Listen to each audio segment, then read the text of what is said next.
Hola, ¿cómo están, gente? Les doy la bienvenida a un nuevo episodio de La Butaca Clandestina, nuestro podcast número 141. Yo soy Fabio y en esta oportunidad me acompaña, después de bastante tiempo, Esteban Aestegui. ¿Cómo estás, hermano? Hola amigos, ¿qué tal? ¿Cómo están? Y bueno, estamos emocionados de poder hablar finalmente de esta película porque vamos a estar conversando sobre Dune Part 2 o Duna Parte 2, la secuela de la película de 2021 que también habíamos comentado en su momento, justamente con Esteban, que ha leído la novela, ¿no? La novela de Frank Herbert. Entonces va a ser interesante tener los puntos de vista de alguien que ignora por completo el material de origen, que soy yo, y alguien que lo conoce bastante bien. Como siempre en las adaptaciones, siempre saltan las discusiones porque obviamente en la literatura te puedes extender muchísimo más, pero dentro de todo yo creo que esta película es un hito en el cine. Quizás ahora mismo no vamos a ver la repercusión de esta película, sobre todo en el cine de ciencia ficción, pero en unos 3 a 5 años yo creo que vamos a ver películas que no traten de imitar, pero sí tomen inspiración de ciertos aspectos, tanto de la producción como de otros detalles de esta película, ¿no? Yo creo que es una de esas películas generacionales que marcan una época y un momento importante. Y la verdad es que tengo muchas ganas ahora de leer el libro, por lo menos el primero, porque ahora tengo entendido que estas dos películas cubren el primer libro, ¿no? Que en realidad no es una trilogía de libros, no he visto y son como 14 o más, o sea, es una saga enorme de libros, la de Dune. Pero nada, ¿qué nos puedes decir antes de entrar al terreno de spoilers, Esteban, sobre Duna parte 2? Creo que me gustaría comenzar hablando acerca de qué dijimos en el anterior podcast en el que hablamos acerca de esta peli, sobre qué esperábamos en esta cinta. Y me gustaría destacar, estuve reflexionando mucho acerca de qué es lo que hace una buena adaptación. Y me parece que hay algunos casos en que si la adaptación es demasiado fiel, incluso deja de ser buena, como es el caso de las Crónicas de Narnia, la primera entrega, El León, la Bruja y el Ropero.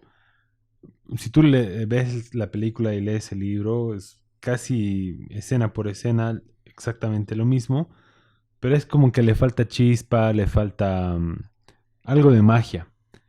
Y para mí una buena adaptación al cine es cuando dejas que fluya el lenguaje cinematográfico y empiezas a contar cosas de la historia que no podrías tenerlo por lenguaje escrito.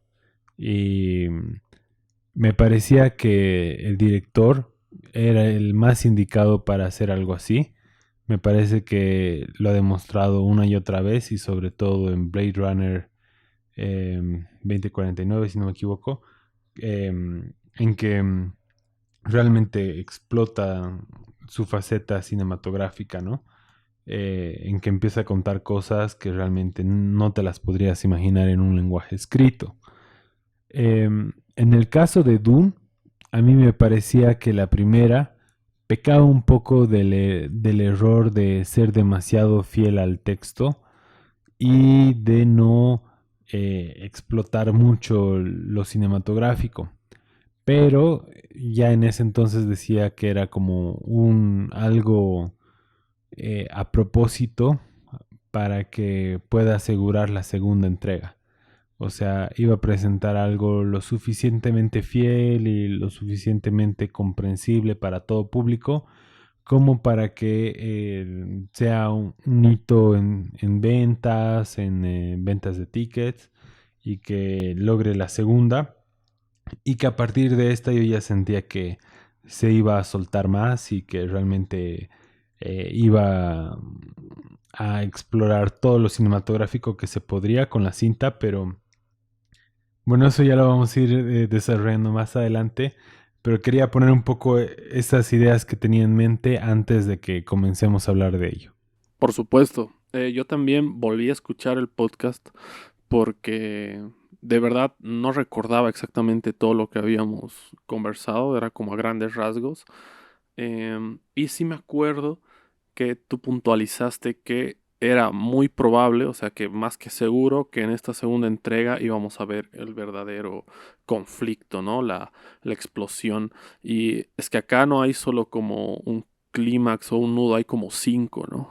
Hay como cinco giros y es espectacular. Y claro, yo me imagino que como tú habías leído la novela, quizás le podías dar uno de esos clímax a la primera parte, digamos, pero a mí me pareció que sí era como intencional en el sentido de vamos a hacer esta película como establecimiento de universo, nada más, eh, para ver la reacción de la gente también.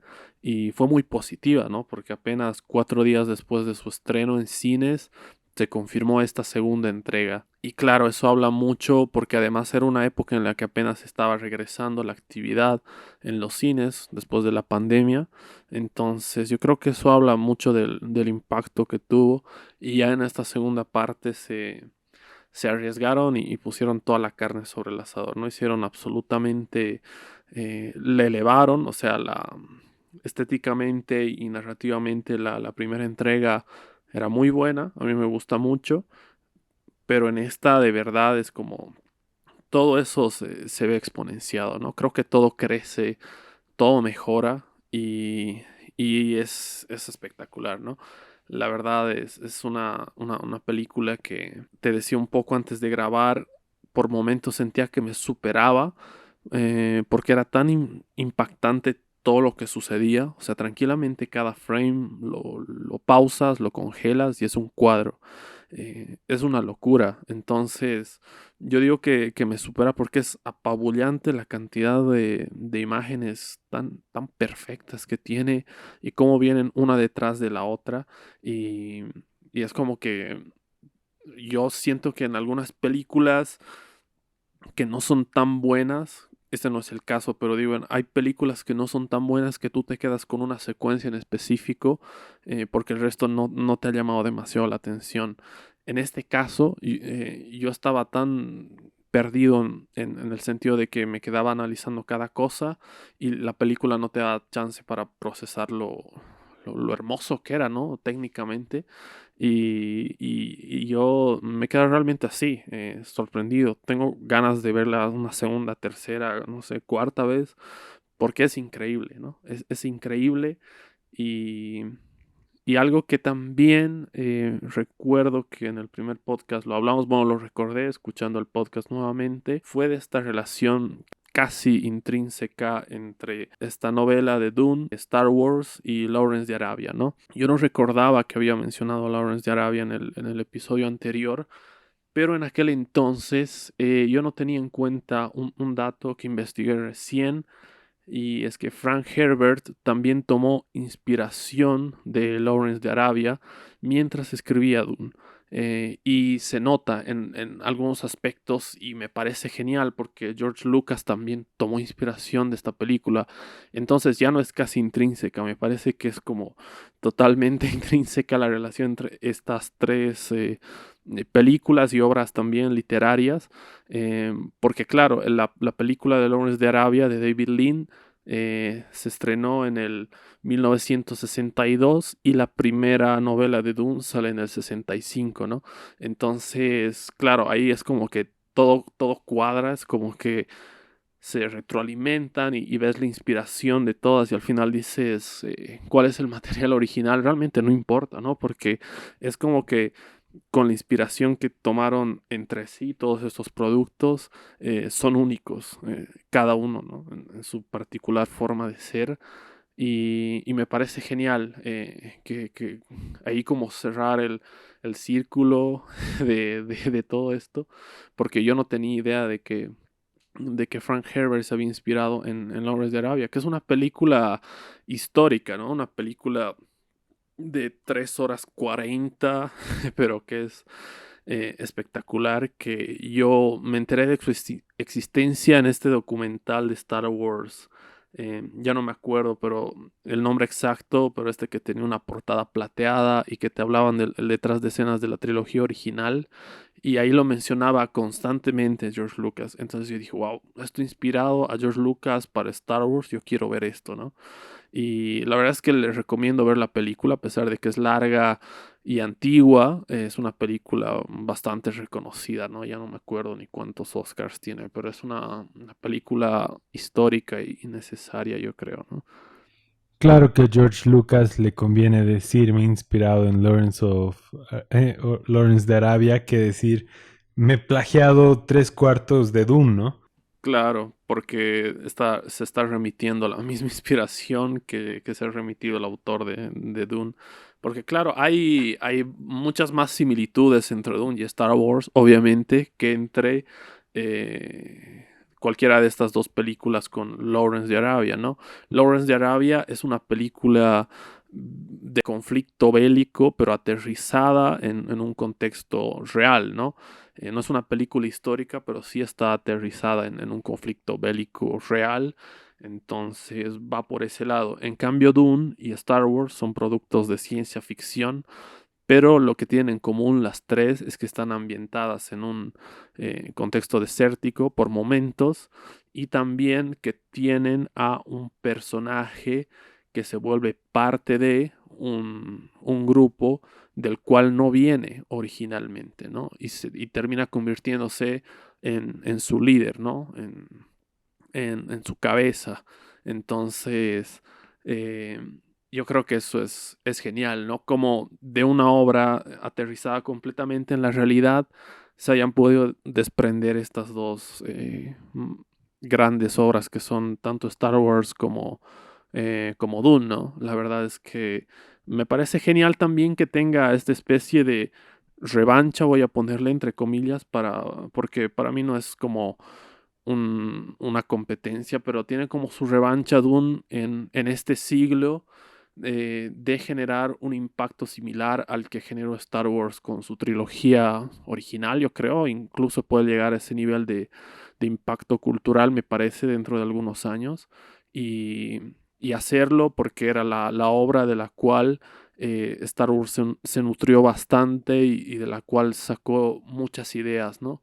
Y eso me parece genial, es como que cíclicamente siguen avanzando las adaptaciones. Creo que acá Denis Villeneuve tiene un mérito enorme por lo que decías, ¿no? Es un maestro del lenguaje cinematográfico, de lo espectacular, además de que se preocupa mucho por dotar de realismo y de expresión a los universos que adapta, ¿no? Casi todas sus películas son adaptaciones de libros. The Arrival es una adaptación de libro. Prisoners, Enemy son adaptaciones de libros también.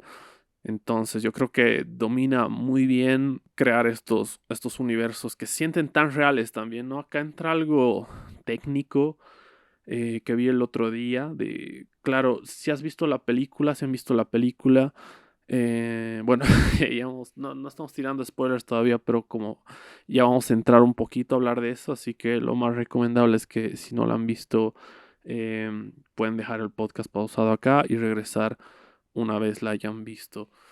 Lo que quería decir sobre Dune es que se siente Dune parte 2, bueno, la parte uno también, pero específicamente yo creo que más la parte 2 es el realismo que tiene, ¿no? En ningún momento notas que hay una pantalla verde o azul ahí y es porque han usado pantallas color arena, ¿no?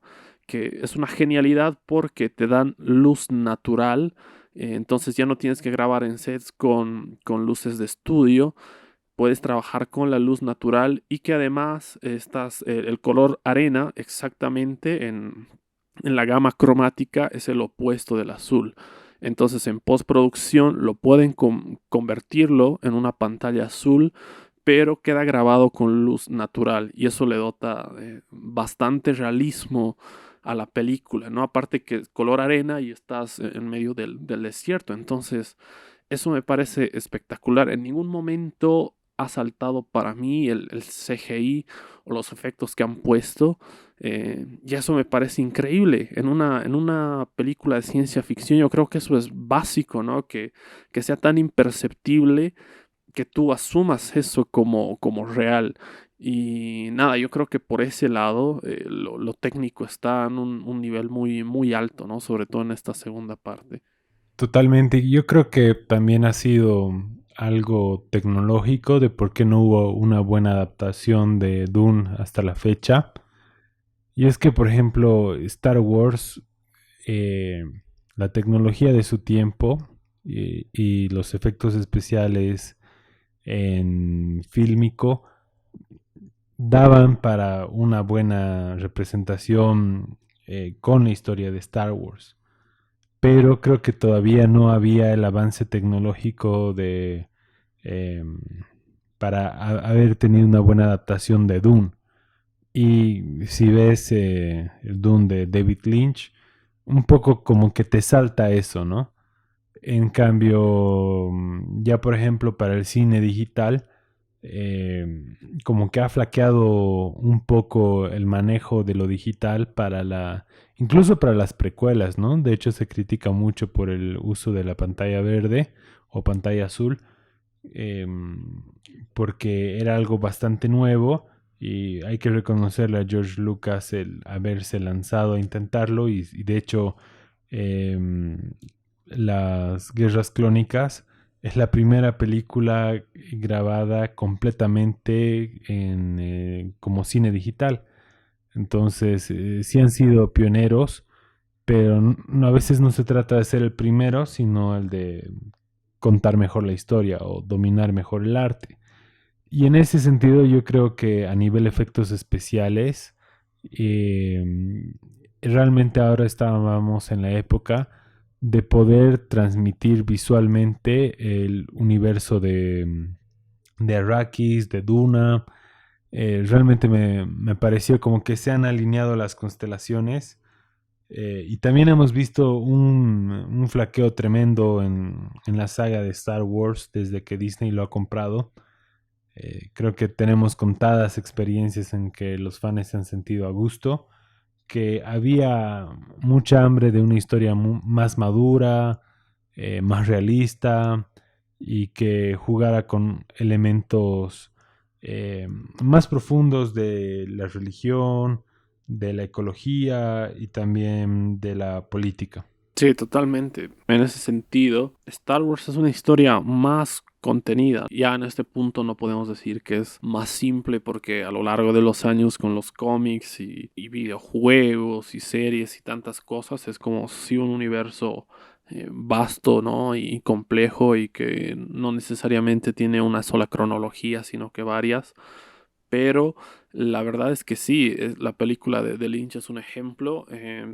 Logré verla el año pasado y no me pareció desastrosa, pero claro, teniendo en cuenta las grandes películas que tiene este director, es de hecho su peor película, al menos de las que he logrado ver, no me he visto todavía todas sus películas. No me pareció un desastre, pero es justamente lo que dices, ¿no? Saltan las limitaciones por la época. Y obviamente ahora era el momento para hacerlo, ¿no? Es como un pico muy alto ahora de los efectos digitales, pero pasa que existen proyectos de presupuestos altísimos, hemos visto de Marvel, DC, etcétera, que son un desastre, pero son porque han presionado demasiado los tiempos, ¿no? De entrega, los deadlines y las cosas salen mal a pesar de que tienes un montón de dinero. Y en el caso de Dune se utiliza, pero al máximo cada recurso que se tiene. Y la verdad es que, claro, han contado con más presupuesto para esta segunda parte y se nota, ¿no? Incluso hay apariciones como la de Anya Taylor-Joy que duran 2 segundos, pero que claro, no creo que les haya costado nada barato, ¿no? Y son como proyecciones hacia futuras películas. Incluso no recordaba que Jason Momoa estaba en la primera. Escuchando el podcast, yo era, cierto, estaba, pero claro, lo mataban. Hans Zimmer acá igual es increíble, ¿no? Lo hablamos un poco antes de empezar a grabar. La banda sonora en esta segunda película también es mucho más grande, ¿no? Majestuosa, apabullante y espectacular que en la primera. Y yo creo que realmente todo acompaña. La fotografía, la música, el diseño de sonido. El diseño de sonido me ha volado totalmente la cabeza porque eso es lo que hace a las películas de ciencia ficción tan únicas, ¿no? Que cada objeto, cada animal, cada lugar suene y eso le dé como personalidad al universo, ¿no? Desde estas cosas que ponen en la arena para removerla y para que vengan los gusanos, las mismas pisadas de la arena, las armas. No, es que es genial, es genial. Yo creo que realmente es una de esas experiencias para vivir en el cine por todo esto. Me he quedado completamente deslumbrado, ¿no? La verdad es que lejos debe ser la mejor actuación que le he visto a Zendaya, yo creo. Timothée Chalamet también espectacular. Josh Brolin me ha encantado. Aparece muy poquito igual Christopher Walken. Austin Butler también tiene un papel importante y lo hace muy bien. Es que no, Florence Pugh, todos son muy grandes y todos tienen su momento para brillar, ¿no? Rebecca Ferguson, Javier Bardem, y eso me parece una locura ya de entrada, ¿no? Y si a eso le sumas que técnicamente está muy bien, que el guión es increíble, es como que todo cuadra, ¿no? Bueno, quizás para alguien que no ha leído los libros y no ha leído la película, pero digo, no ha visto la película ni la anterior, ni esta, pero está escuchando esto como a ver qué onda con Dune, que todo el mundo habla de Dune. Bueno, Dune parte 2 nos sitúa exactamente donde nos dejaba en el final la parte uno, porque tenemos a Paul y a Jessica integrándose a la tribu de los Fremen tras haber sufrido el ataque de los Harkonnen que termina con la muerte del duque y de varios de sus seres queridos y amigos, ¿no? Entonces, básicamente en esta segunda parte vamos a ver cómo Paul va a integrarse a los Fremen y a tratar de convencerlos de que esta profecía en la cual se habla de que él es el Mesías, el elegido, es cierta, ¿no? Mira, te voy a ser honesto, hermano. Para mí la película de Dune parte 2 es bien precisa. Como que el director ha hecho los cortes que tenía que hacer para que una historia tan grande sea asimilable para todos. Dentro de eso, creo que ha hecho cortes, algunos acertados, otros no.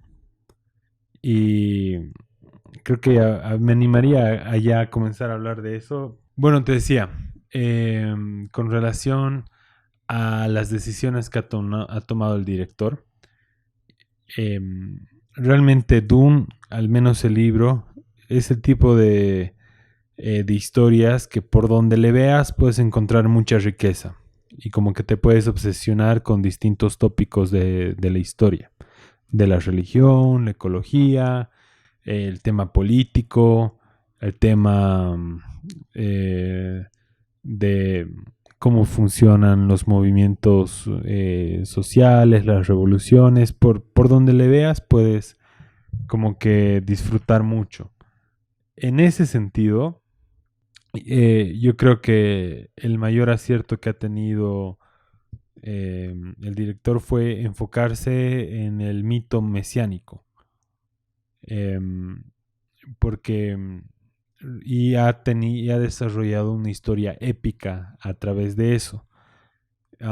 Algo que yo esperaba honestamente era que ya en la primera película como que ha sentado las bases y ahora poder hacer un despilfarro del lenguaje cinematográfico. Hay un director, Alejandro Jodorowsky, que se supone que él iba a hacer el siglo pasado una adaptación de Dune, pero que al final su proyecto terminó siendo demasiado grande y como que nunca se llegó a concretar, pero hicieron un documental acerca de la historia que él tenía en mente. Y una de las citas que él tiene es: quise replicar los efectos del LSD sin el LSD. O sea, esa era la pretensión que él tenía con esta película. Y ya que la especia es un elemento tan, pero tan importante, religioso, sagrado, político, dentro de Dune, hacía completamente sentido. Y una de las escenas que más yo le he sentido carencia ha sido uno cuando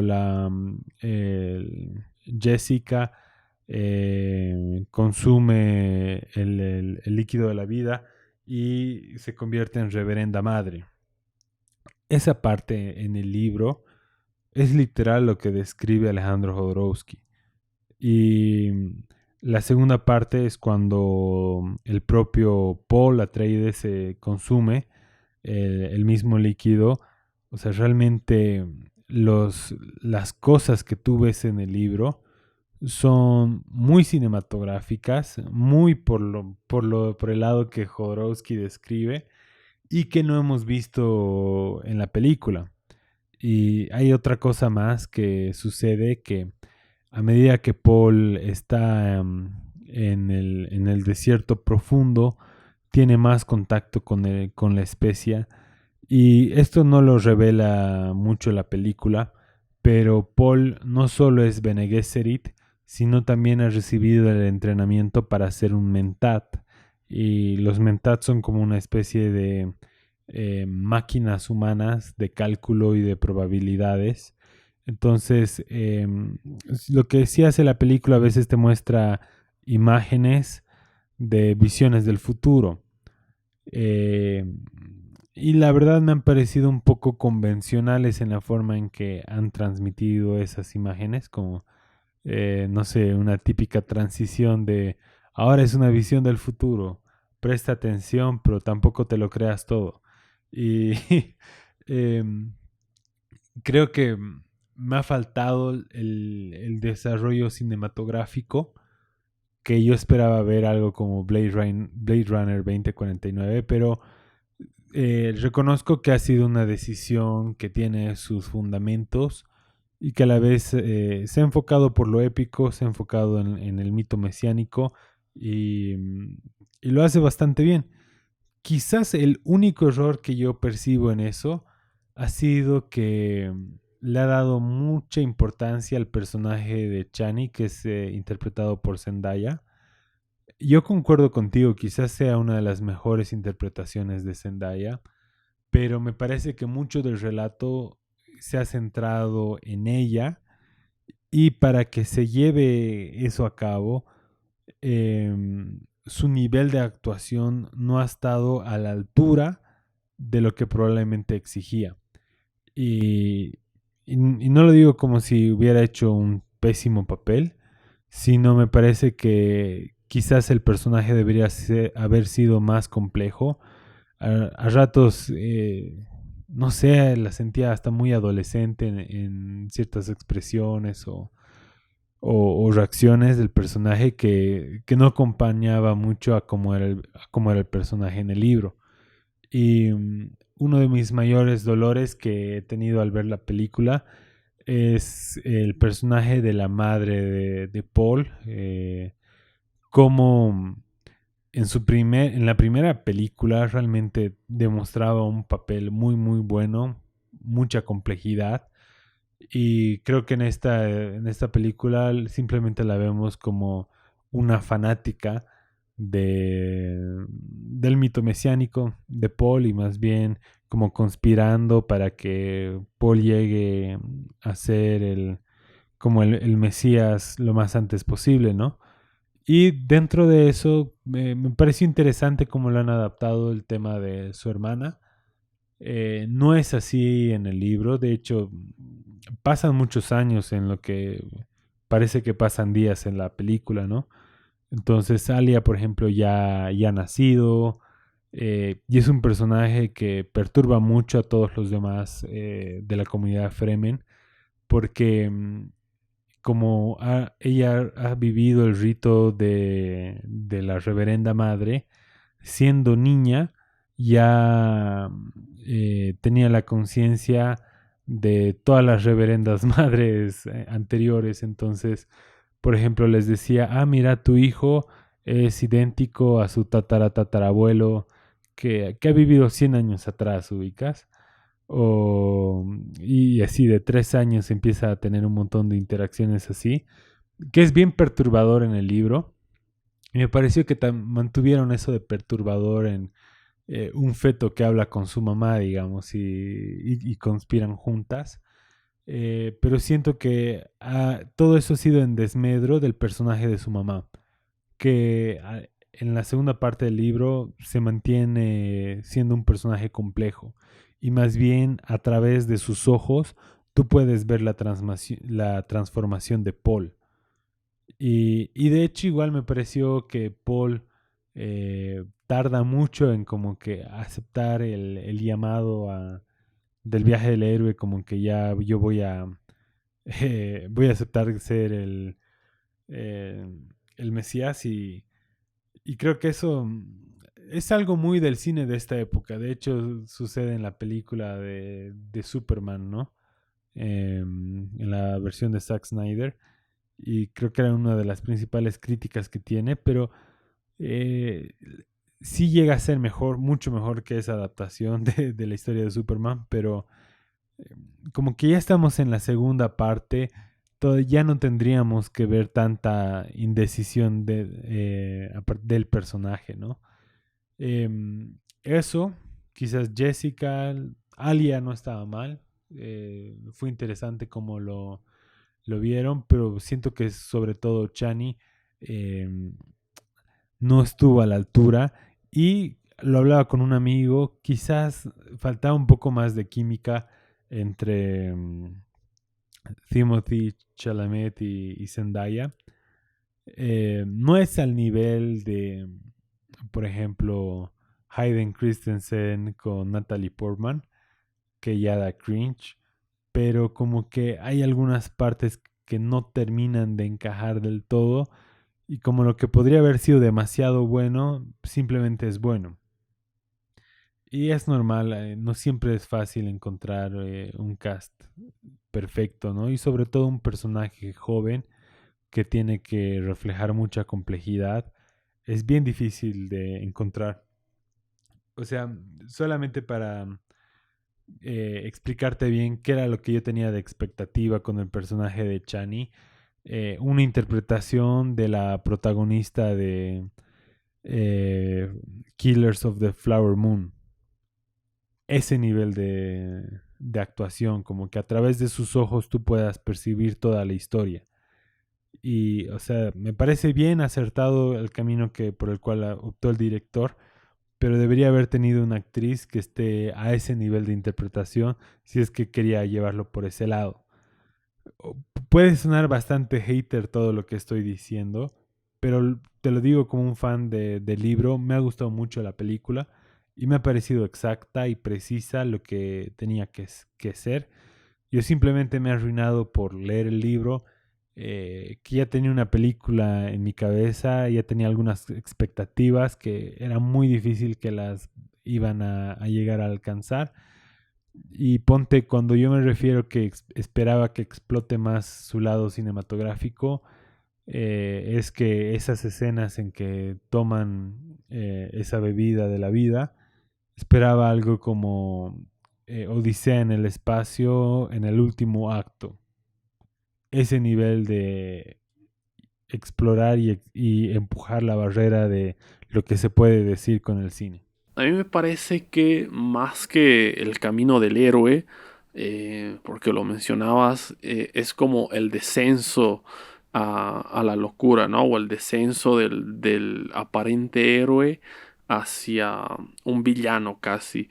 Y eso me parece espectacular. Yo creo, me ha dado la impresión por lo que has dicho, que quizás Chani no tiene un rol tan protagónico en las novelas como lo tiene en la película, pero yo creo que en esta película la quizás la decisión de darle protagonismo a este personaje es para ver este descenso del personaje, ¿no? Porque a mí me parece que está como tratando de lidiar todavía con los códigos que le había enseñado su padre, el duque. Yo creo que esa es como la brújula moral de Paul, es todavía el recuerdo de las enseñanzas que tiene del duque, ¿no? De su padre. Y eso es como que se va desvaneciendo de a poco en la película, ¿no? Como esa brújula moral, ese recuerdo, de alguna manera reviva cuando se encuentra con el personaje de Josh Brolin, Gurney, cuando se reencuentran con Gurney porque claro, le trae recuerdos de Arrakis y demás, pero tú ves como él mismo en algún punto dice que no quiere ser visto como un mesías, solo quiere ayudarlos para pelear y conseguir su venganza, pero claro, de a poco ves que él se va creyendo esa mentira, ¿no? Porque es como esto que decías del mito mesiánico y del cuestionamiento de ciertas figuras mesiánicas, ¿no? Que a veces son como profecías autoimpuestas casi, porque muchas de las cosas que llegan a suceder con él no pasan por coincidencia, ¿no? Se realizan como tal. Y ahí tienes al personaje de Stilgar que es como casi un alivio cómico, que cada vez que hace algo, Paul es como Nasil al-Gadib. Entonces, es esa crítica al fundamentalismo, digamos, de lo que decías, ¿no? Las figuras mesiánicas, y cómo alrededor de estas figuras se crean como el fanatismo y claro, a veces son como figuras que han elegido, digamos, ser algo y claro, para la, digamos, consagración, entre comillas, de esta figura como eh, el Mesías definitivo, tiene que convertirse en el antagonista, ¿no?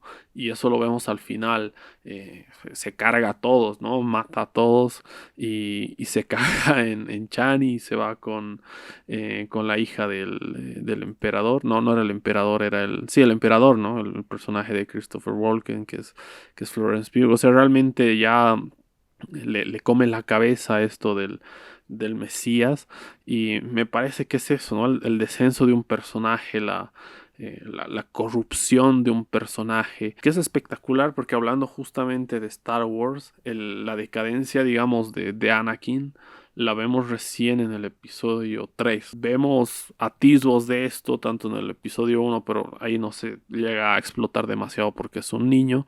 Vemos más de eso en el episodio 2 y en el episodio 3. Pero yo creo que si le daban como una película entera, que es lo que creo que es esto para el personaje de Paul, quizás hubiera tenido mucho más impacto cuando lo vemos transformarse en Darth Vader, ¿no? Igual es increíble cómo está desarrollado en el episodio 3, a mí me encanta, creo que después del episodio 5 es lejos la mejor película de Star Wars, pero yo creo que es eso, ¿no? Construir como la motivación para ver cómo desciende, ¿no? Y no lo plantean como una buena persona a la que le han pasado cosas malas, sino realmente ves que no es una buena persona en el fondo, ¿no? Que tiene como esas ansias de poder y de reconocimiento y de grandeza, porque desde pequeño ha sido criado con la idea de que su familia es de la realeza y que ellos están destinados a gobernar, ¿no? Arrakis o todos los planetas circundantes. Incluso cuando se entera que es descendiente eh, de los Harkonnen, ¿cómo se llama el líder de los Harkonnen?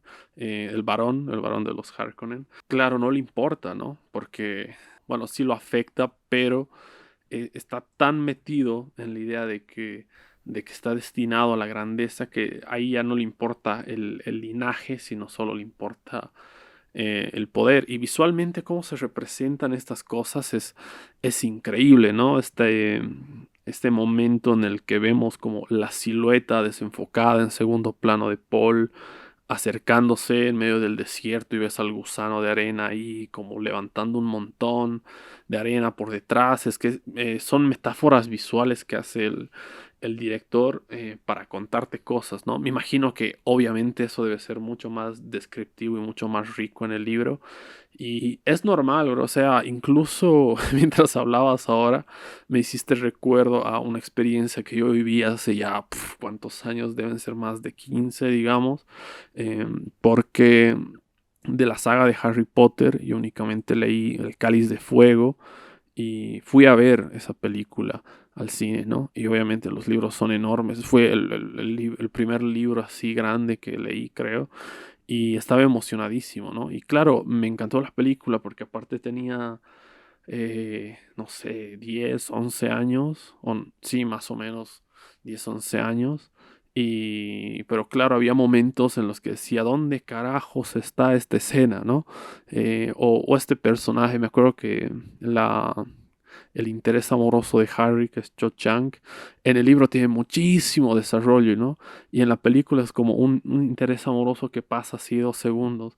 Y había así un montón de cosas. En la escena final, igual cuando aparece Voldemort, lo que yo me había imaginado que se podía hacer en el cine era una locura, ¿no? Y en la película sucede en 10 minutos. Y claro, me sabía poco.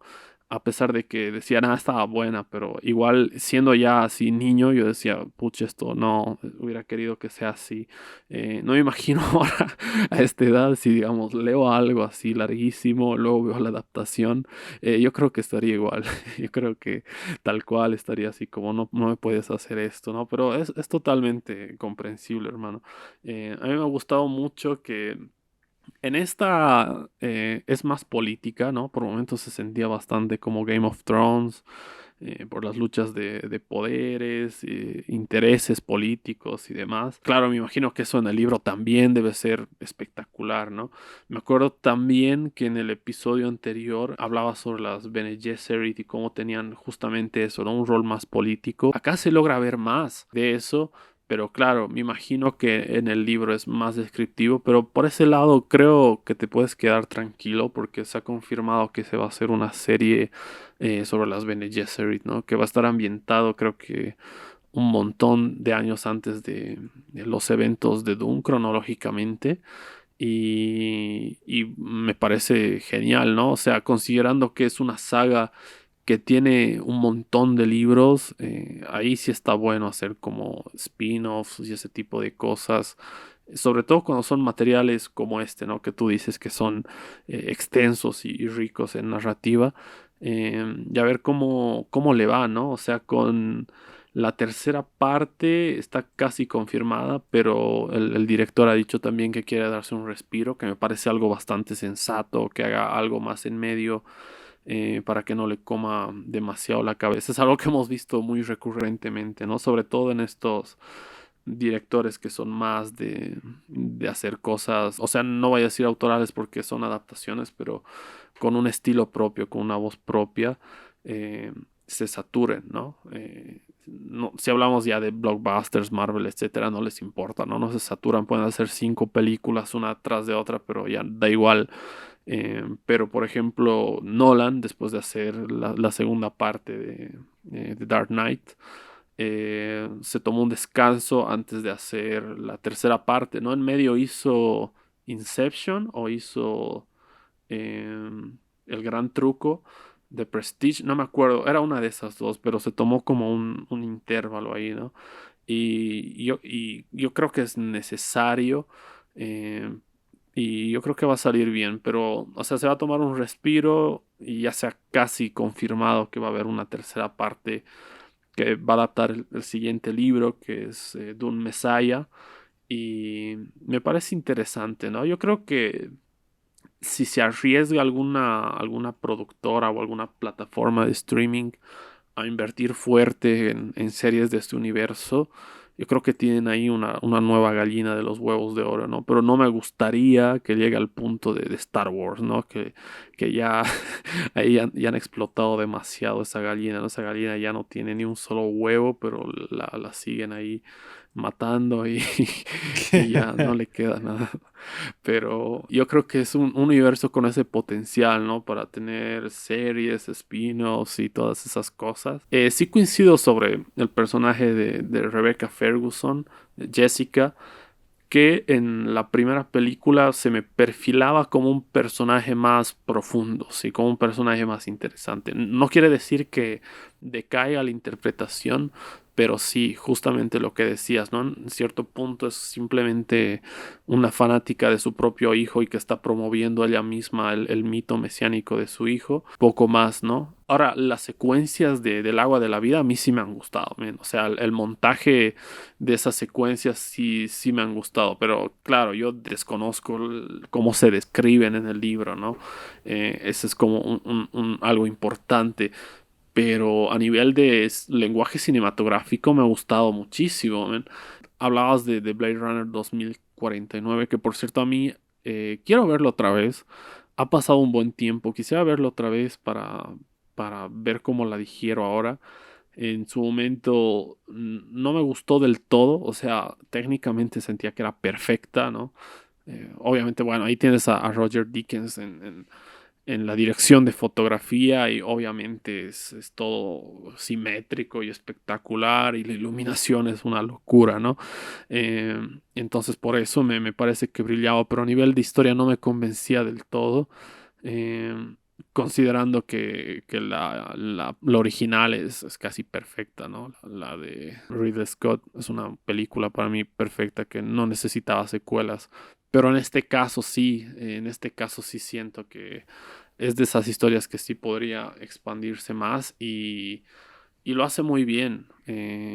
Yo creo que, a ver, esto de, no sé, tener tantos, eh, tanto talento en el cast, siempre hace como que eches un poco de menos de alguno de los personajes, ¿no?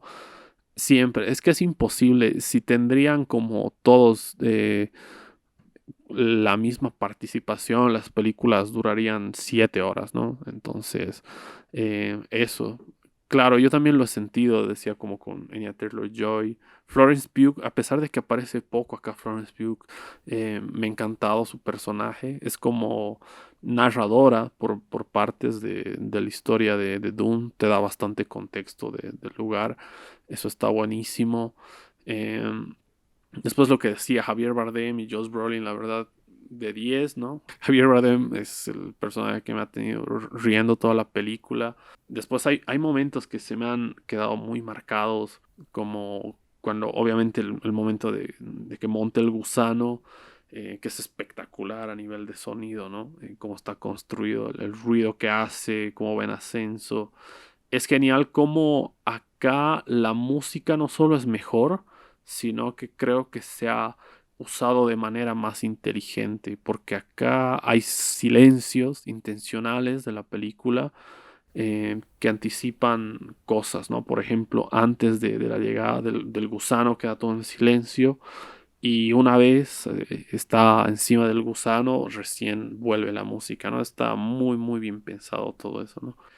Nada, por ese lado yo siento que es una película genial. También la escena de la primera aparición del personaje de Austin Butler, de Fate Rauta, eh, y en este coliseo triangular, ¿no? Y todo en blanco y negro, que está justificado porque están, digamos que cerca de la luz de una luna o algo por el estilo.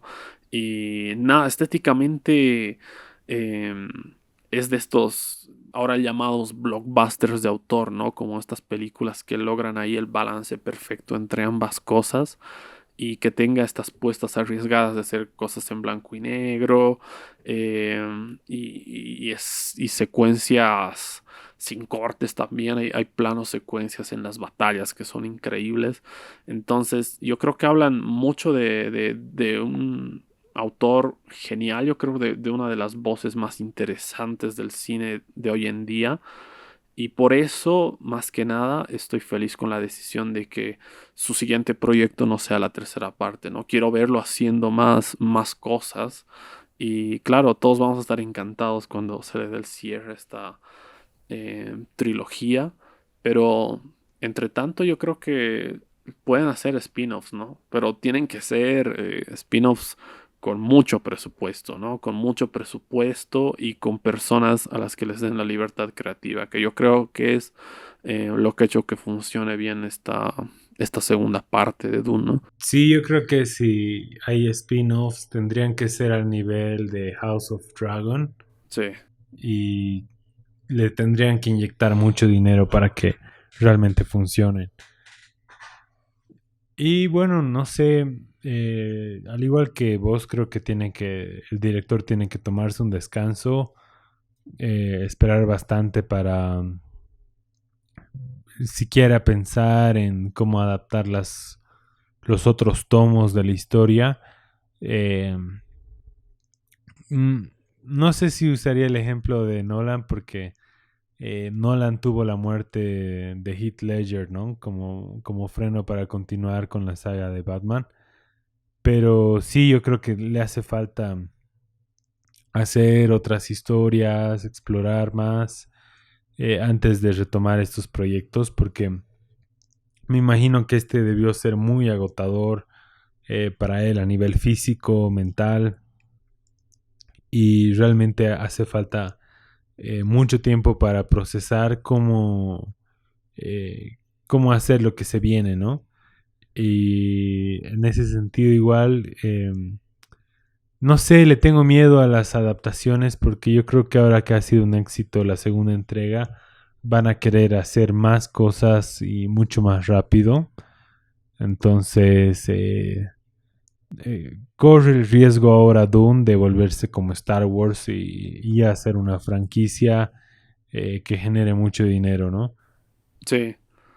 Eso es lo que a mí también me asusta un poco, ¿no? O sea, por un lado, sí me interesa ver más material de este universo, pero ahora lo que decía, ¿no? Tampoco lo expriman al punto de que ya no quede ninguna historia. O sea, sí son un montón de libros, pero no se pasen, ¿no? O sea, no se vayan a inventar después una historia del tataranieto de Paul que descubre que también es el elegido y, y me hagan un refrito y me hagan un refrito de esta película dentro de 15 años, ¿no? No me jodan, o sea, hagan cosas, pero no, pero Pero respeten el material, digamos, ¿no? O sea, eh, se nota que Villeneuve es fan del material. Vi que lo había leído desde hace tiempo y que era para él un proyecto soñado, que incluso desde sus etapas de estudiante, mientras leía la novela, tenía bocetos como storyboards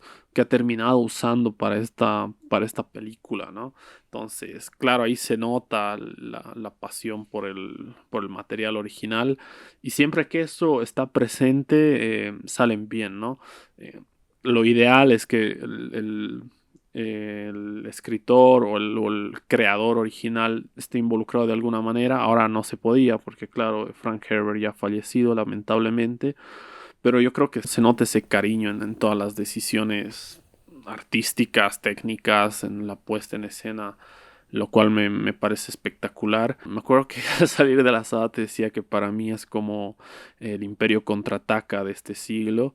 Y la verdad es que sí, la verdad es que siento que va a marcar esto, lo que decía, que dentro de algunos años vamos a ver el impacto que tiene. Y me parece espectacular, ¿no? Que el material en el cual se han inspirado para Star Wars, que ha terminado siendo un hito cultural hace ya, ¿cuántos años? ¿30, 40 o más de las películas de la trilogía original? Y que ahora este material que ha servido de inspiración tenga también ese impacto, ¿no? Yo creo que, claro, esta es una película más brutal, incluso a nivel de violencia, más oscura también. Esto de la figura mesiánica, mientras la veía, me recordaba mucho a la película de Scorsese de La Última Tentación de Cristo, porque si han visto esa película, tienes ahí a Jesús, pero no lo tienes como la figura que en la mayoría de las adaptaciones, ¿no? Es una figura más que dentro de sí mismo tiene algo parecido a este Paul Atreides, ¿no? De que no quiere ser visto como una figura, solo quiere cumplir su propósito y ya es básicamente lo mismo, pero que en el relato de la última tentación de Cristo, poco a poco se va convenciendo de esa idea y eso le trae un montón de contradicción y de sufrimiento al personaje, ¿no? Y eso es algo que yo veo mucho en Paul Atreides en esta segunda película. Y eso me ha gustado, eso me ha gustado, la verdad me ha gustado mucho. Aparte de alguna manera también el desierto y todo, no sé, me ha puesto a pensar en Lawrence de Arabia, me ha puesto a pensar en esa película. Entonces... no sé si habrá así inspiraciones de parte del director, me gustaría en algún momento saber, pero yo creo que cuando un producto te remite a otras cosas de la literatura o del cine, es porque realmente se ha pensado muy bien, ¿no? Se ha pensado muy bien desde el lenguaje para el cual ha sido construido, que en este caso obviamente es el cine, ¿no? Claro, y sabes qué, me parece muy acertado lo que mencionas de la cinta de Scorsese, porque en realidad el mito mesiánico que vemos en la película de Dune 2 es básicamente lo que esperaba el pueblo judío que su Mesías fuera, eh, un conquistador que básicamente venza al imperio romano y como que arme su propio imperio, ¿no? Entonces, por eso es tan fascinante, ¿no? Porque tiene todas estas eh, vinculaciones del desierto, referencias, ¿no? Incluso a un Mesías bíblico, porque eso es lo interesante igual en el libro. La princesa Irulan es la que va narrando la historia, pero escribe en formato como crónica bíblica. Y entonces es genial, es muy acertado lo que dices, pero a la vez tiene este componente como de ciencia ficción en el futuro, habla mucho del tema del agua y creo que si hay algo que te tiene que generar esta historia, eh, y esa es una de las observaciones que yo tengo en la primera cinta, quizás lo he hablado en el anterior episodio, es que Litkin es el padre de Chani, muere en el desierto mientras todo su pueblo estaba tratando de salvar a Paul. Y era como uno de los primeros indicios de que más o menos te lo vuelve un personaje gris a Paul. Porque este líder, el líder del pueblo, más o menos el que les vendió la idea de podemos transformar nuestro planeta y hacerlo un planeta abundante del agua.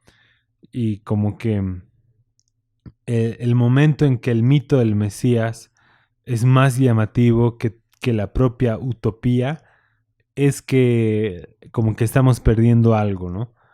Y creo que lo transmite bien, o sea, lo transmite bien el libro y ese fue el acierto de Villeneuve que logró transmitirlo bien en la cinta. Se olvidó de otras cosas o no destacó muchas otras, pero eso sí lo logró transmitir bien. Y cuando hay un triunfo, o sea, en general podríamos hablar de un triunfo, porque este líder que busca venganza y que está luchando con un pueblo oprimido, como que obtiene la victoria sobre el emperador, ¿no? O sea, realmente deberíamos sentirnos bien, pero no lo hacemos porque algo anda mal. El mito del Mesías ahora es más grande que la utopía. Y, sabes, me encanta que igual que menciones tanto que este es de nuestra época, el Empire Strikes Back, bueno, Empire Strikes Back, y es porque este es el verdadero Empire Strikes Back, ¿no? Esa revelación de que es el nieto de un Harkonnen es Exacto, como que soy tu el padre. verdadero giro argumental. Solo que acá, ponte, no hay ese. no hay esa melancolía de, oh padre, ¿qué te ha pasado? ¿No? Sino es bien sanguinario, es como que, hola abuelo, toma, pum. Sí, sí, sí. Exacto.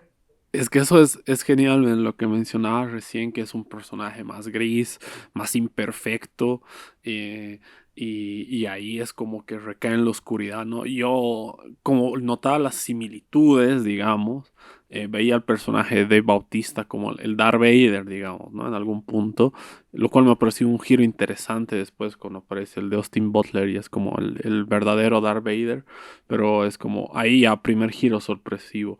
Después es como que se ha enterado que es su abuelo, yo creo que lo va a perdonar, ¿no? Y es lo que dices, ¿no? Hola, abuelo, toma. Ya. Y después al otro, ¿no? Está por cargarse al emperador y está tan subido el cabrón que dice, escoge un campeón, igual me lo voy a chingar. Y, y nada, es como que lo que te decía, ¿no? Viendo de referencia estas películas, estas secuelas en las que la trama explota exponencialmente, eh, tú te imaginas cierto desenlace más convencional o más contenido, ¿no? Pero acá se va todo al carajo, mata a uno, mata a otro, se deshace de Chan y así a la mierda.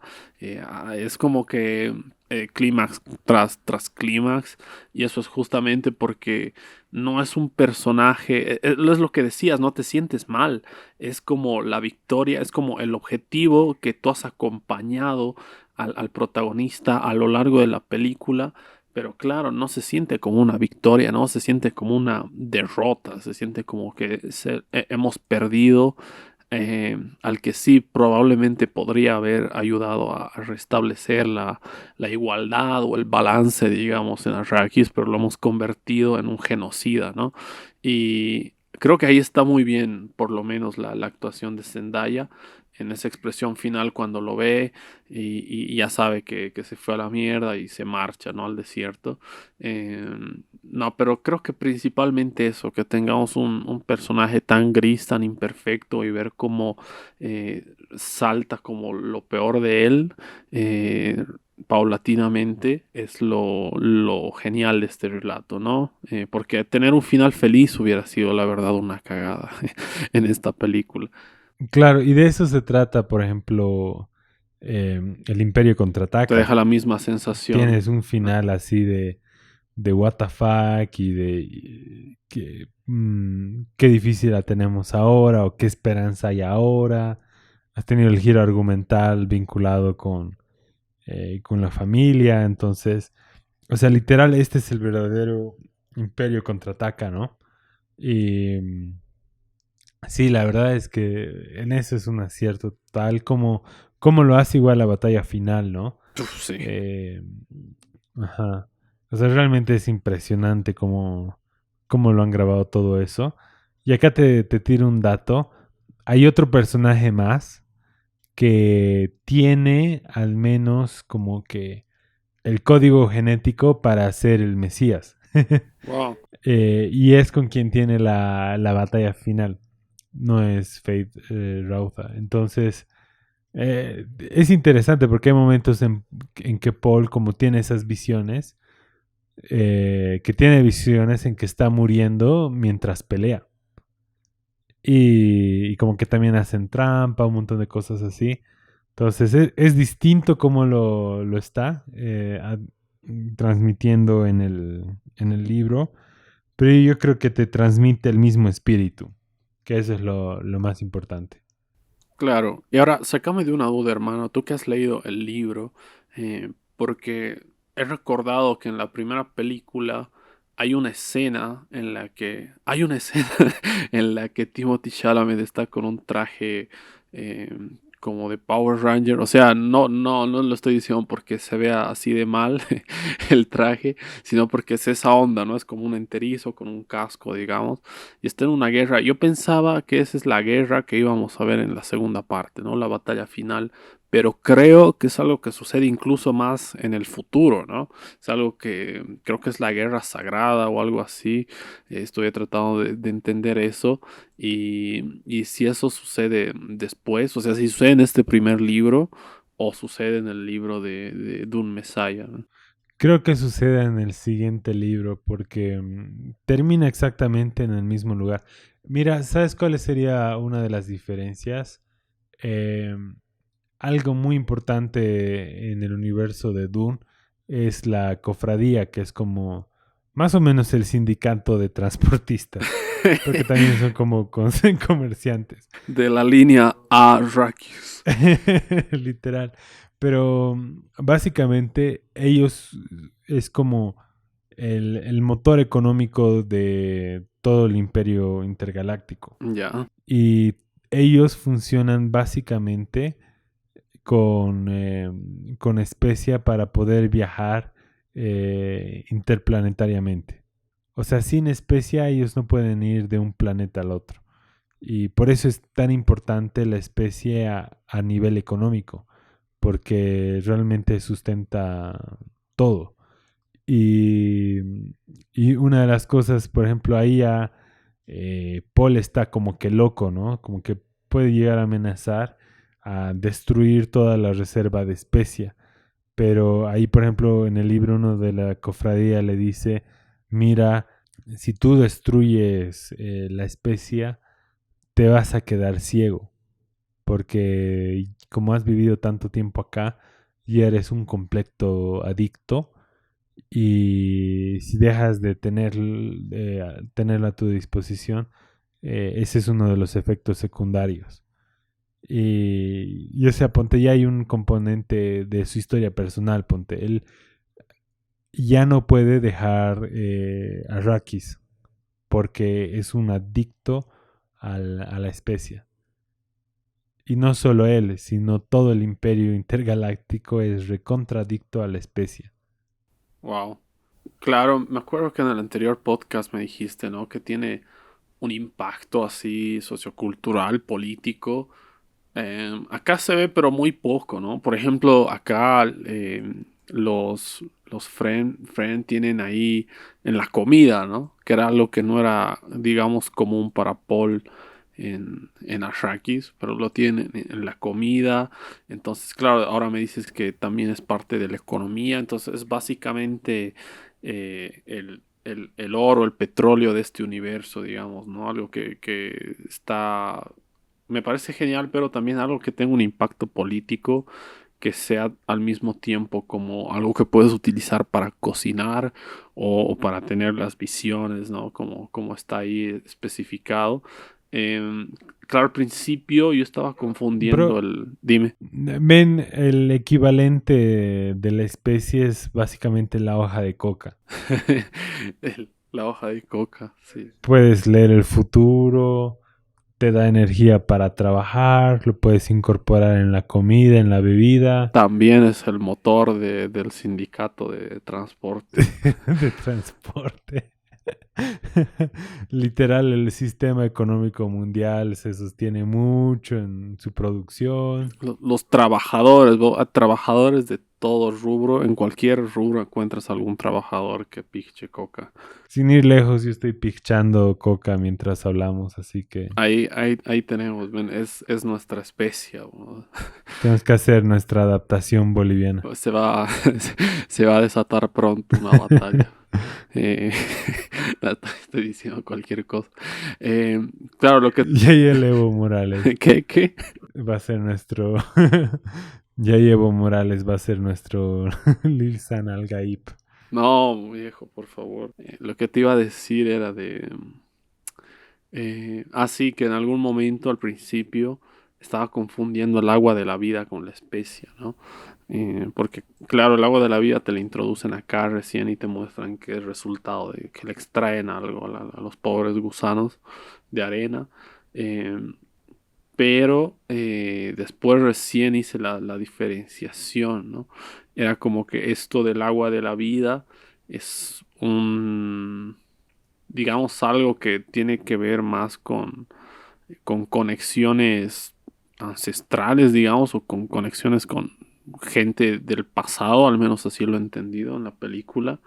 Y digamos que la especia es como visiones más bien del futuro, ¿no? Visiones del futuro, pero no respecto a tu linaje, sino a tu propia historia, ¿no? Entonces me parece interesante que haya incluso esas distinciones entre las cosas que consumen los personajes, ¿no? Yo me imagino que en el libro es mucho más descriptivo y más rico también. Claro, tienes que tomar en cuenta que los gusanos de arena son vistos como una deidad para los Fremen. Mm. Ellos se refieren a los gusanos de arena como los hacedores. Son los gusanos de arena los que fabrican la especia. Entonces son recontra sagrados. Y lo loco es que estos como este líquido de la vida, la bebida de la vida, en realidad en el libro lo muestran un poco como orín de gusano o ahí podemos pensar en otras opciones, pero mejor lo dejamos ahí. Pero Ya. en el libro es como que tienen unas... ¿ubicas cuando quieres marinar algo o, o como quieres armar tu propio licor? Digamos que tienes tus uvas y lo tienes en alcohol y dejas que absorban, ¿no ve? Ujú. Más o menos así es como que tienen crías o bebés gusanos Ajá. y las tienen como en líquido y ese líquido va absorbiendo al gusano, ¿ubicas? Allá. Como un escabecho. Un escabeche o un licor de Esos gusano. que tienen del mezcal, sí. Ajá. Como un mezcal, exactamente. Entonces, exactamente como un mezcal. Ya. Entonces, en el libro, ponte, si la especia ya te da todos esos trips de ver el futuro, ver tu vida, ver el universo y todo eso, imagínate beber el licor concentrado que tiene todo eso, ¿ubicas? O sea, es literal un veneno, te puede matar, pero solo las Bene Gesserit tienen la capacidad de como que convertirlo, eso y como sacarle provecho, ¿no? Y hay una escena en el libro en como que todo el pueblo puede llegar a consumirlo gracias a Paul y por la transformación que él hace, pero los empieza a maltripear a todos. Y es como que ya por favor Paul sal de acá, andate al otro cuarto a tener tu viaje porque nos estás maltripeando a todos y es como que Chan y él son los únicos que les puede más o menos como que controlar el trip que está teniendo Paul porque es demasiado fuerte. Pero es loco porque es una experiencia comunitaria, o sea, todo el pueblo está teniendo su mega viaje ancestral de visiones, ¿no? Y eso como que tenemos un poquito en la peli, pero no al 100%. Claro. Y los Fremen saben que esa agua de la vida viene de los gusanos. No, no. Parece que es un rito más cerrado para las ¿qué? Reverendas madres o Bene Gesserit. Sí, ellos saben, definitivamente saben. La cosa es que, por ejemplo, para ellos no es que les están vendiendo gato por liebre o como que les dicen, ah, esto es agua bendita y no les dicen que es como un líquido con componentes de esto y del otro, sino como ellos ven a los gusanos como algo sagrado, eh, no es como que sienten que les están estafando, sino es parte de su cultura y cómo es tan difícil. Imagínate cuán difícil debe ser atrapar una cría de un gusano de arena. Sí. O sea, realmente era algo muy, muy difícil de conseguir. Claro. Sí, preguntaba porque en algún momento me puse a pensar que podía ser un desencadenante, ¿no? O sea, de que se rebelen ante Paul al enterarse que él ha, digamos que ha profanado ese rito. Pero claro, después me ponía a pensar, por eso tienen los ojos azules, porque en algún momento estaba confundido si los ojos azules era por la especia o por el agua de la vida. Creo que es por ambas cosas en realidad. Pero nada, eso me encanta, ¿no? De este tipo de historias que tengan ese nivel de complejidad que hasta en este tipo de cosas te puedas detener a hablar o analizar, digamos. Exacto, y sabes que es bien interesante también, es que, por ejemplo, Chani era una Saiyadina. En la película la muestran más como una guerrera, pero, y de hecho también definitivamente fue guerrera, pero también es como que era muy cercana a las reverendas madres, ¿no? Entonces, ella como que tenía algunas cosas diferentes, ¿no? O sea, no era una típica Fremen.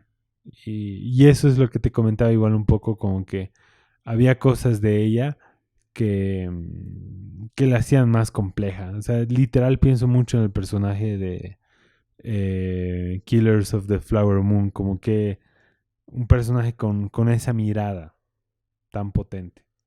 Claro, encuentro la similitud, obviamente, ¿no? Porque es justamente un forastero que se pone de pareja con alguien del pueblo nativo, digamos, y ves cómo la ambición lo va corrompiendo. Es exactamente igual, ¿no? Ves cómo el personaje de DiCaprio igual se va como corrompiendo por la ambición y la relación entre ambos, ¿no? Más que bueno, ahí estamos hablando de así actores así consagradísimos. Bueno, en el caso de la actriz, no, en realidad es como su primer papel grande en Hollywood. Había hecho eh, apariciones en series como Reservation Dogs, digamos, pero sí, la verdad es que la rompe, ¿no? Claro, obviamente sin desmerecer lo que hacen tanto Timothy Chalamet como Zendaya, que como decía, para mí es genial, pero claro, la similitud entre ambas cosas sí me parece que está ahí bastante clara, ¿no? Ujú. Sí, y estaba pensando, la princesa Irulan está muy, muy, muy bien representada en esta peli. O sea, me parece que un cacho como que se roba el show. No sé si te ha pasado eso. Es Florence Pugh, ¿no? ¿Ve? La princesa. Exacto. Sí, Ajá. exactamente, sí, me parece que ese Robert Show era lo que decía, ¿no? Aparece poquito, pero es espectacular, porque además relata ciertas cosas, te hace como un repaso de lo que desencadena los hechos de la primera película y después también casi como un análisis de lo que está a punto de suceder, ¿no? Incluso le advierte a su padre, al emperador, que todo se va a ir al carajo y que trate de buscar alguna otra estrategia, ¿no? Que haga algo más, pero no le hace caso y obviamente todo termina en desastre, ¿no? Aparte es tremenda actriz Florence Pugh, ¿no? Entonces, yo creo que se nota, ¿no? O sea, para mí Zendaya no es mala actriz, pero si la comparamos con Florence Pugh, para mí, obviamente Florence Pugh es mejor, porque aparte para mí Florence Pugh es de las mejores actrices de hoy en día, ¿no? De esta generación, pero lejos, o sea, proyecto tras proyecto que le vea, incluso en Marvel, viejo, incluso en Black Widow, así es lo único que salva esa película, ¿sí? Incluso en una película con un guión mediocre, logra brillar espectacular esta actriz, ¿no? Es muy buena, la verdad. Sí, y sabes que realmente es difícil encontrar actrices jóvenes que puedan dar ese nivel, ¿no? Eh, Creo que también por eso, Ponte Zendaya es un hombre que vende y a la vez lo ha hecho bien, digamos, en la primera película y realmente era un personaje bien difícil de conseguir para la cinta y si la comparo con, no sé, no la compararía con Natalie Portman en Star Wars, Ah, pero me parece que sí hace una buena labor. Como que cumple. Ya lo que yo decía es más como, no sé, como cosas para haber hecho la cinta absolutamente perfecta. que obviamente no iba a pasar. Claro, es que es mucho más fácil que lo imagines en tu cabeza cuando has leído el material original, ¿no? Es inevitable, ¿verdad? Lo que te decía con el Cáliz de Fuego. Pero sí, dentro de todo es bastante redonda la película, ¿no? Es bastante redonda. Hay muy pocas cosas así que verle y decirle, bueno, esto podría haber sido mejor.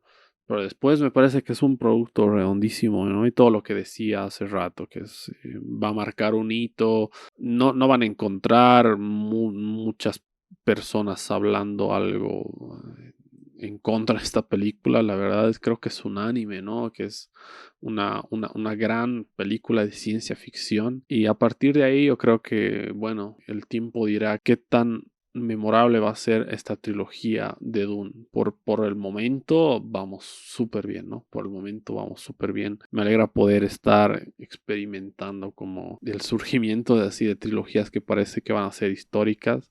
Por ejemplo, de Into the Spider-Verse. La verdad que para mí va a terminar siendo una trilogía histórica porque además no recuerdo una trilogía de animación que sea tan prolija, ¿no? Bueno, estoy hablando en el futuro, ¿no? Porque todavía falta la tercera parte, pero tengo el convencimiento de que así va a ser. Y en estos últimos años experimentar, ¿no? Como este surgimiento de universos y de trilogías y de sagas, pero que funcionan bien, ¿no? Que son lo que decíamos, ese justo balance entre el entretenimiento y entre las cosas también eh, que te ponen ahí a pensar, a reflexionar y te dejan un valor adicional, ¿no? Un valor artístico. Y bueno, yo por mi parte creo que era todo lo que tenía que decir sobre esta película. No sé si tú quieres añadir algo más, hermano. Creo que añadiría que a ratos sentía la banda sonora muy parecida a la de Vangelis en Blade Runner, al menos en la original. Tiene, ¿no? Tiene como El esa instrumento, esencia, esa alma medio el sintética. sintetizador. Exacto. Eso te iba a decir, ese sintetizador parecido al de Blade Runner, ¿no? Sí, El de sí. Blade Runner, al Blade Runner original. Sí, totalmente, totalmente. Ahora que me pongo a pensar, sí, sabía que lo había escuchado en algún lado, sabía que lo he escuchado en algún lado. Eh, Hans Zimmer me gusta cómo toma referencia de ciertas cosas, ¿no? Me acuerdo que también para ciertas películas toma de Philip Glass, ¿no? De Koyaanisqatsi también usa ciertas cosas de ahí para sus composiciones. Y me parece genial. Acá combinado como esa esencia de electrónica que dices, de sintetizador, pero con los sonidos del desierto, ¿no? Estas voces que parecen de los... ¿cómo se llaman estos? Ay, se me ha ido la palabra, pero bueno. Estoy tratando de recordar. Monjes tibetanos, algo así, ¿no? Ajá. Esos cantos con voces profundas que te transportan de alguna manera a esos ambientes desérticos, ¿no? La voz de la cantante que es tan particular, ¿no? Y que suena bastante repetida en la película. Y que me parece genial, ¿no? O sea, no piensas en otra cosa al salir del cine en tu cabeza, es esa canción, digamos. Entonces, yo creo que se vuelve icónico, ¿no? No había notado esto de Vangelis, ¿eh? Me parece que está muy bien esa Sí, referencia. Qué bien que lo haya incluido ahí, ¿no? Ese sintetizador estilo Vangelis, yo creo que es muy expresivo y en una peli de ciencia ficción funciona de maravilla, ¿no? pero sabes que en la banda sonora de Vangelis también hay unos cánticos en árabe, o al menos con influencia de cultura del desierto, ¿no? En la de Eh, Blade Runner, sí, sí, o sí, te sí, prometo, te prometo. que, bueno, no me acuerdo mucho. Hace un par de años ya que no veo la de Blade Runner. Quiero verla de nuevo, pero sí, es que no, es que esa banda es icónica, man. O sea, no es comparable, ¿no? Esta de Hans Zimmer es buenísima, pero esa de Vangelis, de Blade Runner, es así de las bandas sonoras más icónicas que se han hecho en el cine, yo creo. No sé, hermano, últimamente estoy teniendo mucha... O sea, como que ubicas que ya identifico un poco de sus referencias y es como que ya no los veo tan original a Hans Zimmer. Eh, Es que sí, para mí sí es original, bro, pero es verdad que se como que se alimenta de referencias de estilo, digamos, de algunos compositores. Pero claro, hace tantas bandas sonoras, digamos, que siempre hay alguna que no suena tan original, ¿no? Hay películas anteriores que hizo, ya no me acuerdo, un par, pero yo decía, uff, eso ya no es como antes que me volaba la cabeza, ¿no? Cada banda sonora que hacía. Es que ahora hace tantos proyectos, o hace hasta para documentales, así. Solo falta que haga así para cortometrajes animados. ¿Ven? Es que está en todo Hans Zimmer. Entonces, claro, es natural, ¿no? Sobre todo partiendo de la idea de que ya no hay nada nuevo, ¿no? O sea, todo ya es inventado. Entonces ahora son como, no reinterpretaciones, pero sí como inspiraciones fusionadas con otras cosas, así, etcétera. Ajá. Pero claro, obviamente, una vez escuchas como de dónde provienen ciertos estilos, es como que lo ves con otros ojos, ¿no? Buscas a alguien que sea un poco más disruptivo. Para mí, Ludwig Göransson es bastante disruptivo. Para mí le está un poco ganando la pisada a, a Hans Zimmer en Michael. estos últimos años, digamos, ¿no? Ajá. Y me parece un compositor espectacular. Siempre hablo de él, creo que incluso en películas que no tienen nada que ver, siempre hablo de él, pero nada, me parece que es tremendo compositor, man. Ajá. Mira, sabes que me gustó más esta banda sonora que la de la primera película. En la primera película me irritaba mucho más.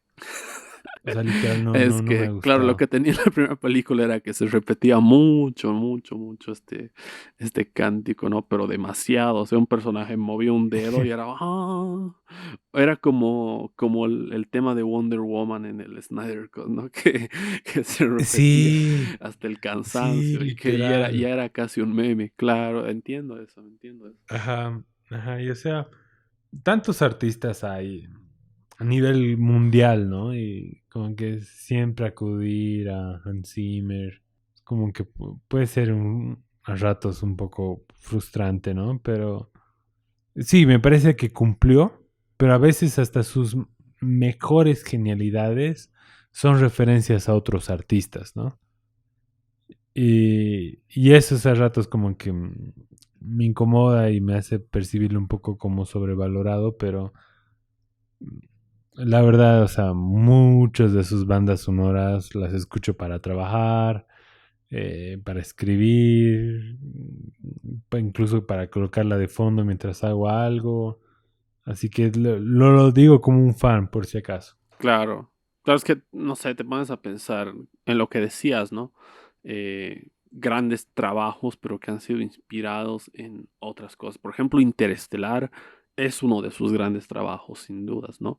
Pero tiene muchísima inspiración de Philip Glass y Koyanis Gatsi, lo cual me parece bien, ¿no? De alguna manera, eh, gracias a gente como nosotros que tira estos datos así de la nada, es que uno se puede enterar que hay como, no sé, algo que ha venido antes de Hans Zimmer y que eso lo ha inspirado y bueno, y lo buscan y ya todos conocen el material original.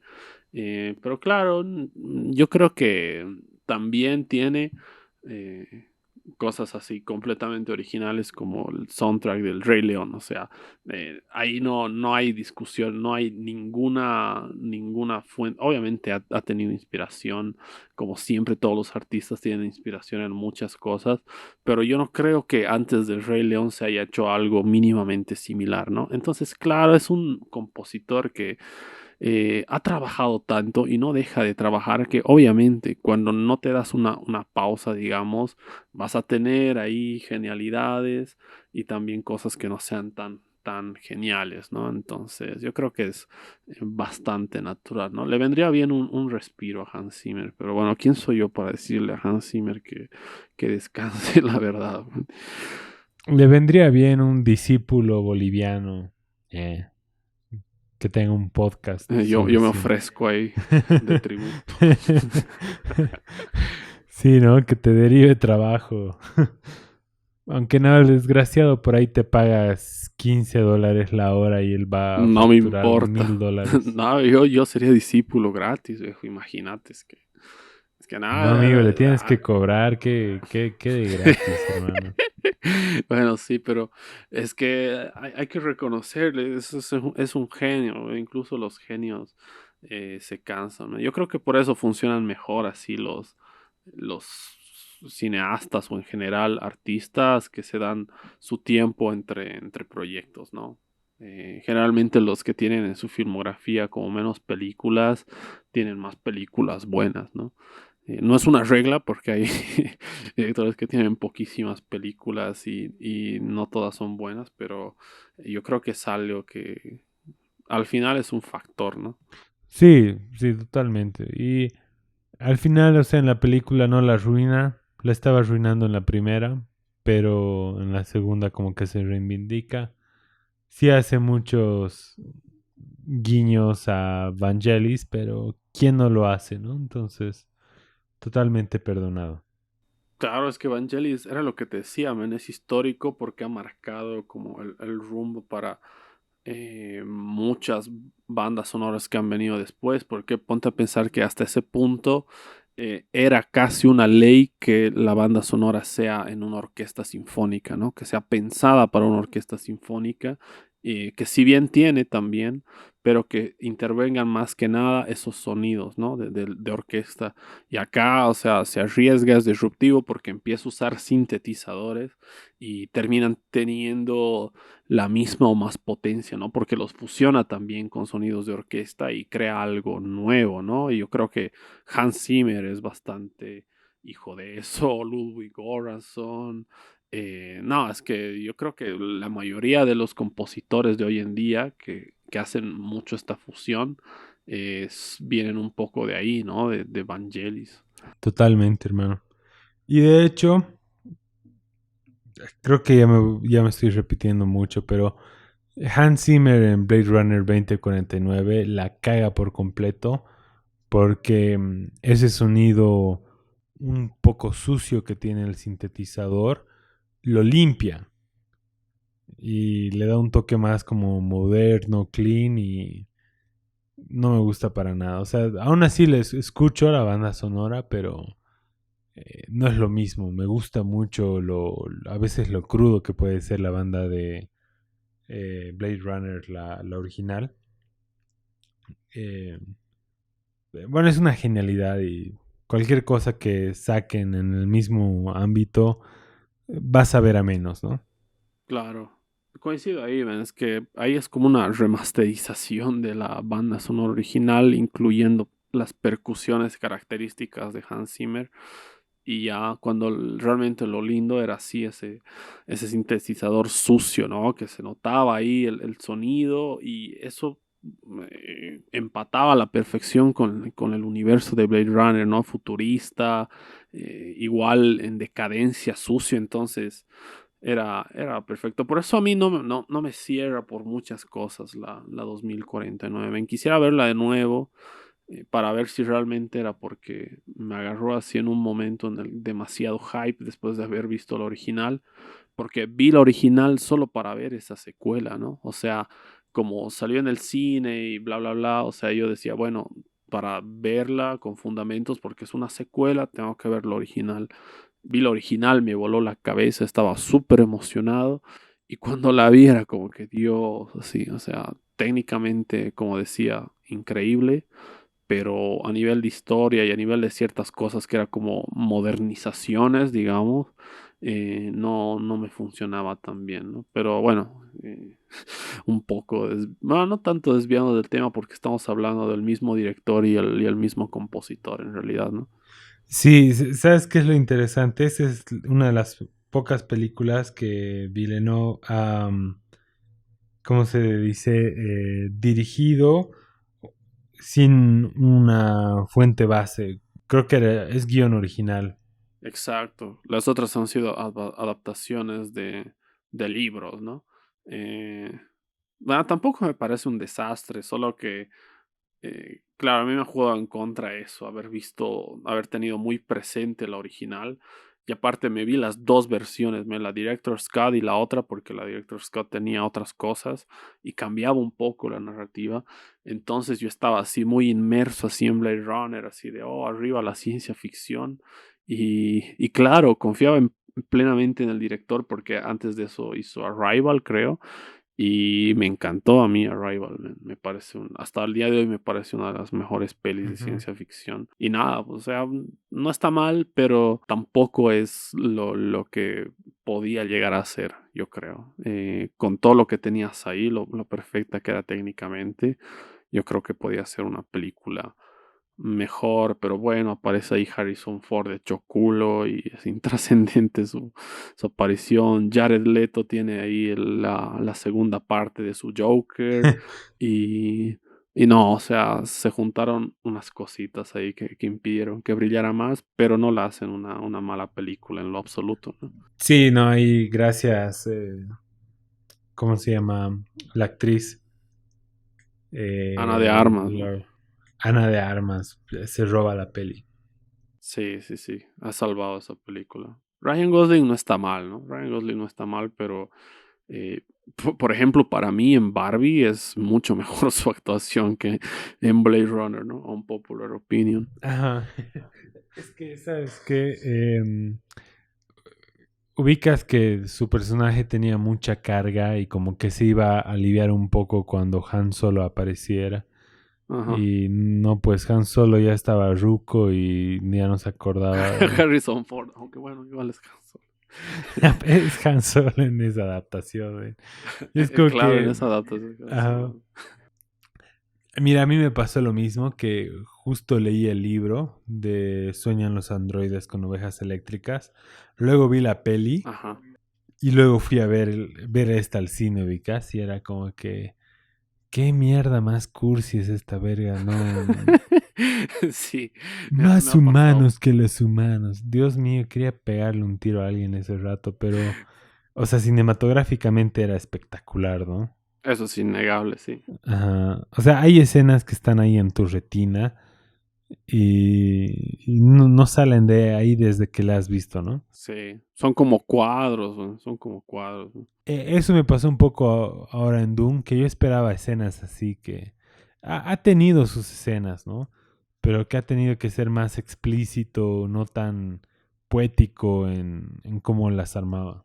Sí, ¿tú crees? Yo he sentido que ha tenido algo de poético, pero no ha sido no ha tenido tanta presencia, ¿no? Esto de lo poético en Blade Runner 2049, yo creo que tiene lugar porque es un film mucho más contemplativo que este, ¿no? Casi existencialista, y por eso a veces se alarga y se vuelve un poco pesada de ver, pero como esta tenía que entrar tanto en el conflicto, yo creo que ha tenido muy pocos espacios para ser así más simbólico, pero los ha aprovechado bien, ¿no? Lo que decía de Paul fuera de foco y demás, a mí parece que es súper simbólico, ¿eh? Pero claro, yo me imagino que se podían hacer como algunos momentos más así, ¿no?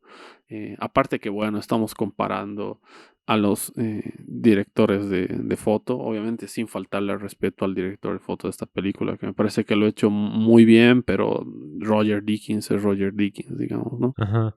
Él estaba para esta peli. Sí, sí, pero yo creo que ya igual, o sea, Roger Deakins estaba en todas, está bien que descanse, está bien que descanse un poquito. Sí, bueno, ni modo.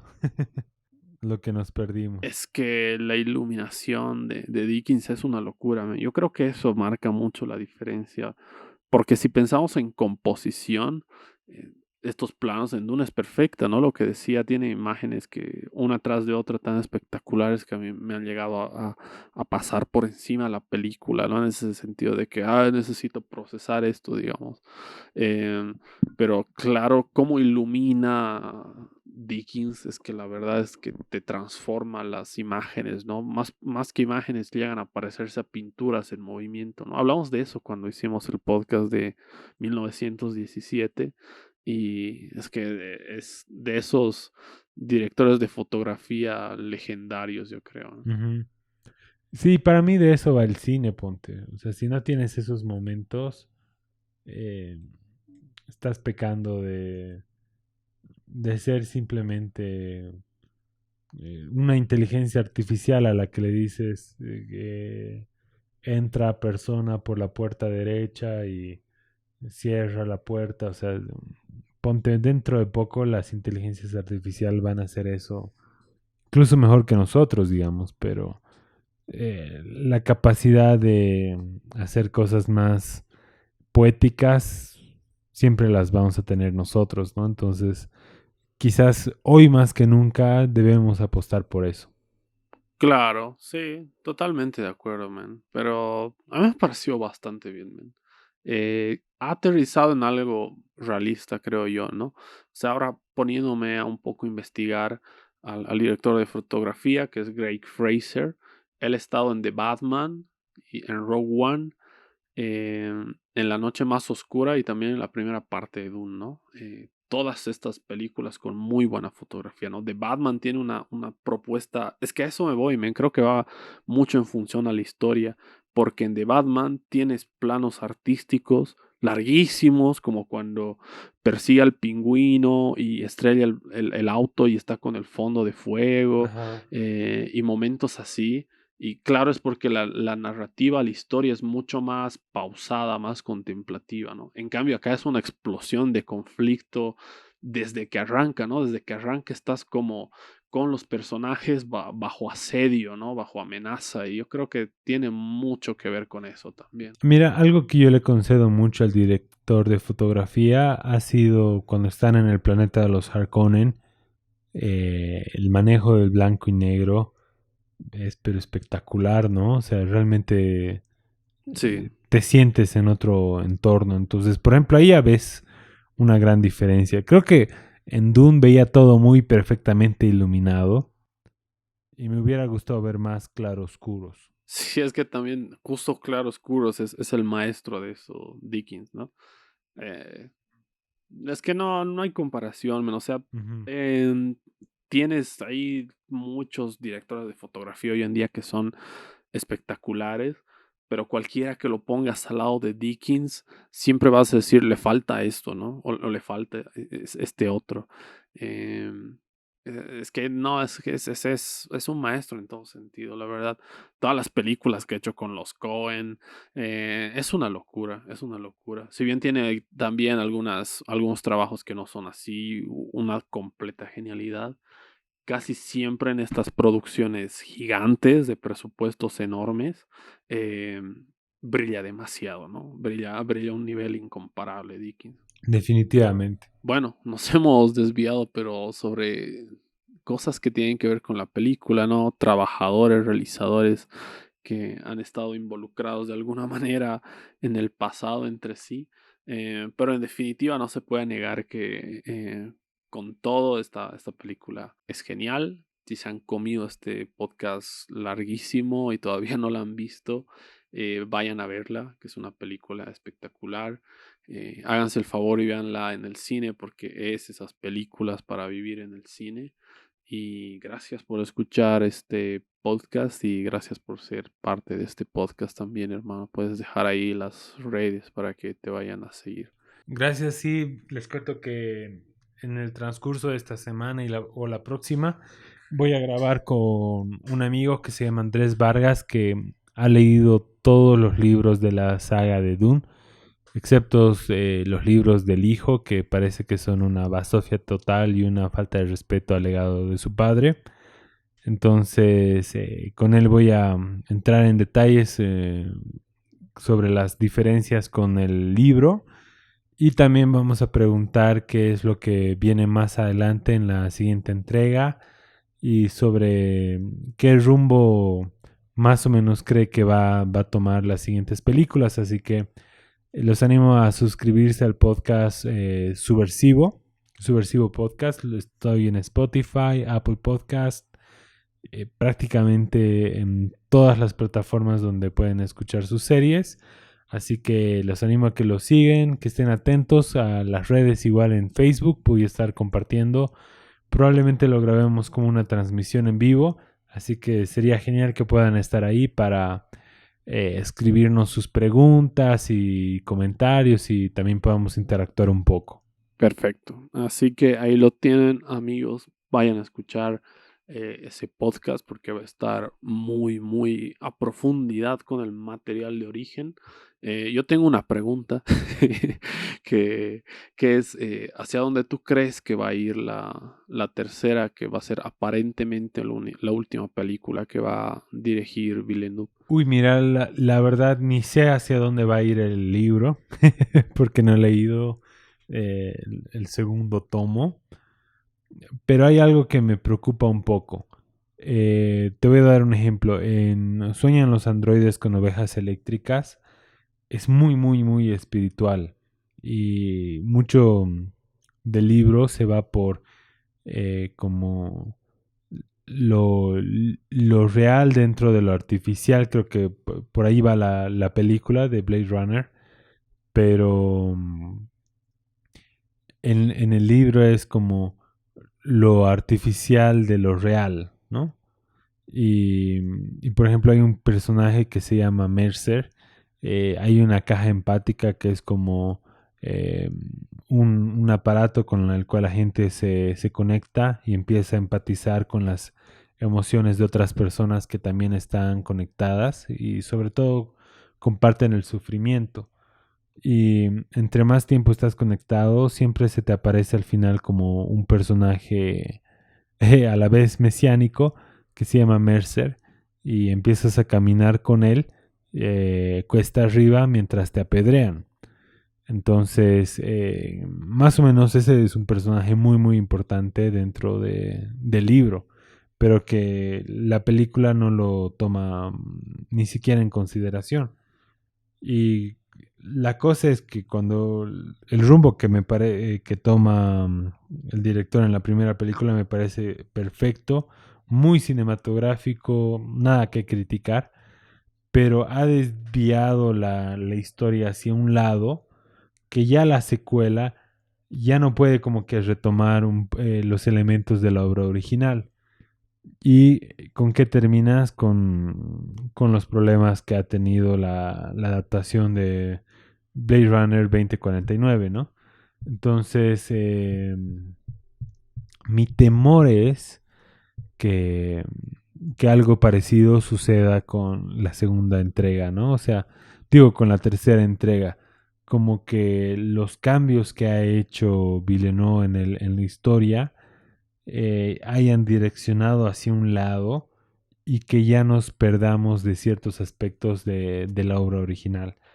Pero, para serte honesto, no tengo toda esa información, no he leído el segundo tomo y también me quedo con esa curiosidad, o sea, quiero ver si es que ha encerrado mucho la historia al punto que nos vayamos a perder grandes cosas de la obra original. Wow, mira, entonces ya saben, es más que necesario que vayan a escuchar el podcast de Subversivo porque ahí van a poder saber un poco sobre qué sucede en Judas Messiah, ¿no? Que es el siguiente tomo que se va a adaptar para el cierre de esta trilogía de Villeneuve.